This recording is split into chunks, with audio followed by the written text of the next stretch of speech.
manok sa Pilipinas pag uwi ko, hindi ko masyado napapansin. Gusto ko baboy talaga. Baboy. Mga beta, no? Bangos, tilapia. Yung mga binibili ko eh. Maskara. Nagsisisig ako eh. Kaano lang naman sa kapibula lang. Gula, ikit na naman sa dito. Tapos magbubulit ka, naghihiwa ka lang, tinatawagan ka na. Ano, kasasalang ko lang, nakukulo ko lang. Kailangan kita dito. Pumasok ka. Pag kita lang pumasok, wala kang pakainin ng lahat.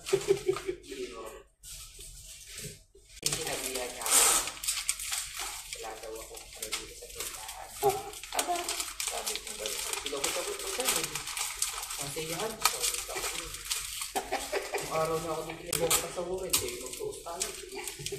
Diba? Ganun lang.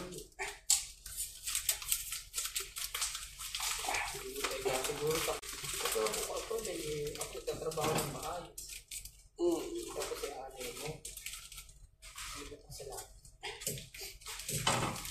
Humihirit ka ng pakaliwa eh.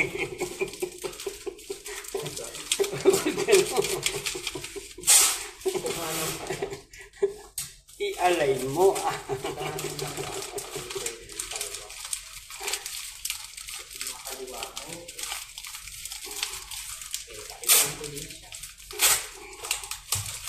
Naghahabon ng kami. Dalawang beses yung nakanote sa akin. May notepad kasi ako. Inonote ko kung kaya kami nagkano. Kung kaya kami nagkatampo. May notepad eh. May notepad.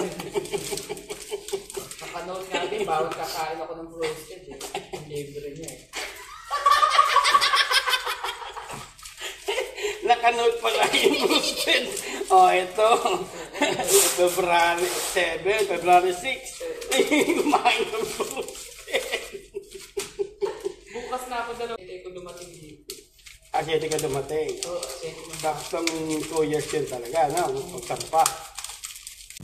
Ang bigo mo, naka 2 years na, no? Saka nung dumating ka nun, umuulan-ulan pa yun eh. Diba? Maambot-ambot. Ano yun? Pabago na. Galing kayo ng airport talaga ni Sir nun eh. Sa airport kayo galing nun. Pabago na ang klima dito. Pabago na. Malamig pa rin pala yun. Palamig yun, February, malamig yun. Pero yung last na dumating kami dito ni Nat, mas malamig yung January, malamig na talaga. January pa lang, lamig na. Sa hotel pa kami nun, umuulan-ulan na nun eh. Last 2 years na. 3 years. 3 years na. 3 years na ako eh. 3 years na ako eh. Isang taon pa na naman nga kapulit eh. January 1. Pang 3 years ko yun eh. Ito, tumatakbo na yung pang 4 years. Bilis ng panahon. Sabi niya pa ako dati, ito ba na ano? Sabi ko, wala ka kang problema sa akin kasi ako trabaho lang. Sabi lang ako kayo pinag-usapan na nila. Kasi ako trabaho lang. Pero kung pasasakitin yung ulo mo, uwi mo na lang. Pagsakin ng ulo. Nag-iega sana talaga ako. Tinawagan ako sa Sir Jay, kuwarin mo yung kayo ano mo dito. Pasalamat siya eh. Sabi ni Sir Jay, kunin mo yung passport mo doon, sayang ka. Malaki kikitain ko sa'yo. Paano yung passport ko mo? Ang hirap ko. Hindi, sa destination, hindi binibigay ka ako sa'yo.